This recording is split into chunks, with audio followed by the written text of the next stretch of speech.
This video is part of a video hop. We are giving away at Kat Scrappiness a $15 gift card to the Kat Scrappiness store. If you complete the entry form in the description box below the video, you can be entered to win the gift card. You can hop to the next video on the list by clicking also in the description box below the link to the Creative Crew video hop. We're also having an Instagram hop where you can also win a $15 gift card. And I forgot to mention that every stop along the way you are able to submit a Rafflecopter entry for an additional chance to win that gift card to the Kat Scrappiness store. This is the smallest of the poinsettia flower dies, or die cuts, and I'm just going to ink this up with a little antique linen distress ink. I'm going heavier in the center, and then I'll pull out on each of the petals and just leave the tips a little bright, but I covered it in that antique linen so that it's not so stark white. I'm going for kind of a grungy, I don't know, distress is a word, or just kind of a beigey off-white colored poinsettia. So there's that. Next I'm going to use pumice stone distress ink, and I'm going to just do some heavy in the center, pull out just a tad on those petals, and then I'm going to pick the poinsettia up, and I'm just going to go on, and I go under one petal and put the finger dauber onto the edge of the petal, and I pull down just so it gets a little bit of color on the edge, and I'll repeat that all the way around, and then switch sides and do the same thing on each of the petals. Whoops. Give it a little bit of color, but keeping it dark in the center.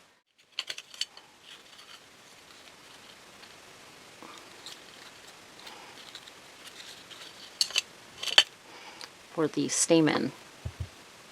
And then do that real heavy with the pumice stone, and I'm going to do both sides because I'm going to show you how to create some dimension with this flower when you layer it up with all of the layers. I just wanted to show you how I'm getting the color on to the layers of the flower. Let me clean this up and we'll be right back.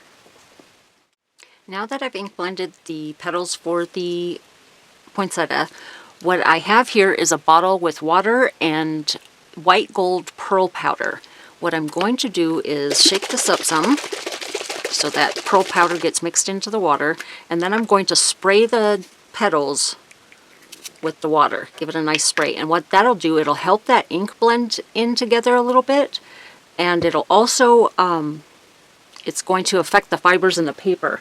I'm going to take this off screen and dry this with my heat tool some. I'm going to leave it so it's just slightly damp. I'll be right back. I've dried my petals, my flower petals, and I'm going to take it and I'm going to flip it upside down, and then I have a tool. This is called a ball stylus, and it has two different size balls at each end of it, and I'm going to use the smaller one, and what I'm going to do is come around I'm pressing down. I have this is a foam pad, a flower forming pad. It comes in anyways, any kind of foam pad will work. You can even take craft foam and maybe stack up a few layers of it, and that will give you enough cushion to make this effective. You take the ball stylus, and I'm going to push down around the perimeter of each of the petals, pulling in towards the center of the flower.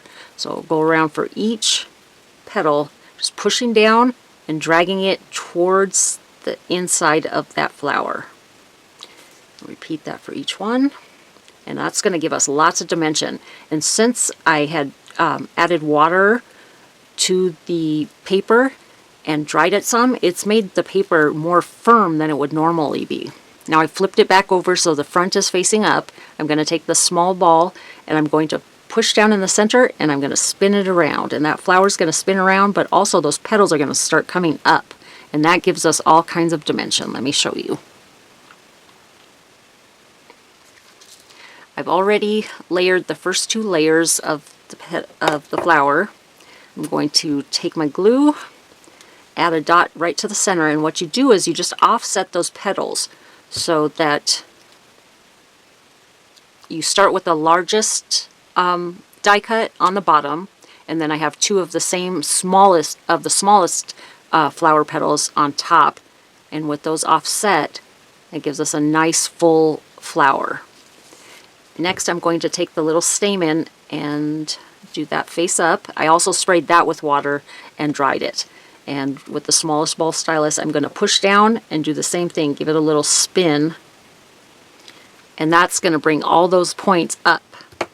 Do the same thing and add a dot of glue to the center. And add our little stamen. There we go. Now, I had started working on this. I thought I had pushed record on the camera, but I did not. So I'm going to explain what I've done so far.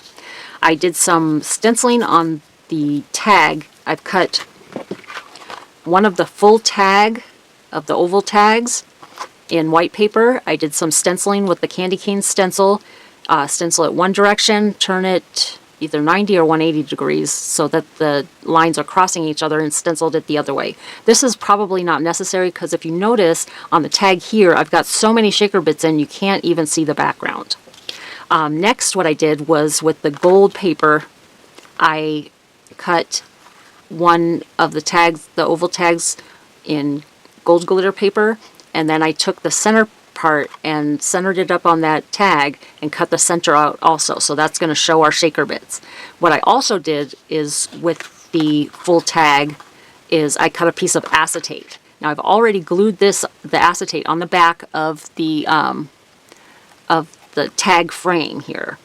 I've also added some double-sided adhesive around the outside perimeter of the tag, and I have a bunch of shaker bits here. Now to match my color scheme, I just got some white, some gold, and some brown little shaker beads and bits from Kat Scrappiness from a bunch of different sets. Then I'm going to grab my pokey tool, whoops, and remove some of this this is double-sided foam adhesive, or foam strips, and I'm going to just kind of flip back a couple of areas of it, of that release paper. I don't want the whole thing to show yet. First, I have to line up the back of my tag. I also glued the to and from die cuts on the back of the tag. Oops, that's not center. Not even close. Okay, try to do this without getting my head in the camera view. So line up the top, and use my fingers to make sure it's lined up around the bottom, and that stick it to the area where that exposed adhesive is, and then just pull the release paper away and the rest of it will stick down. So there's our shaker tag.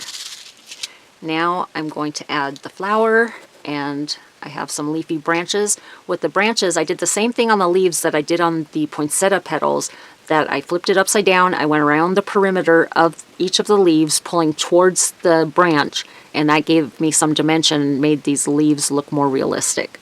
I'm going to add some glue to this one, right on the stem, on the lighter colored, if I can get some glue out of my tube. There we go. And then I'm going to pop this little gold leafy branch on top of that and just get it to adhere in the center where the branches are.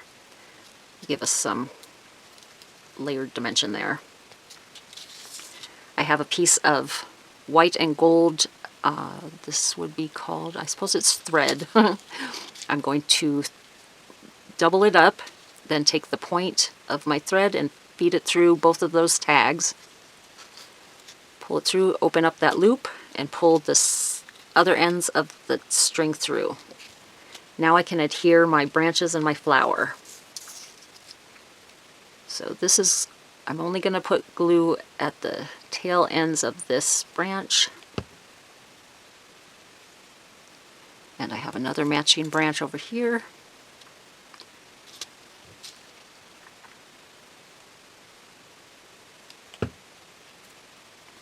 Do it on the opposite side.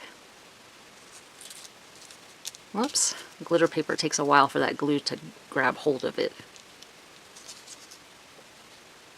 And then some glue on the back of my poinsettia flower. Add that to the top.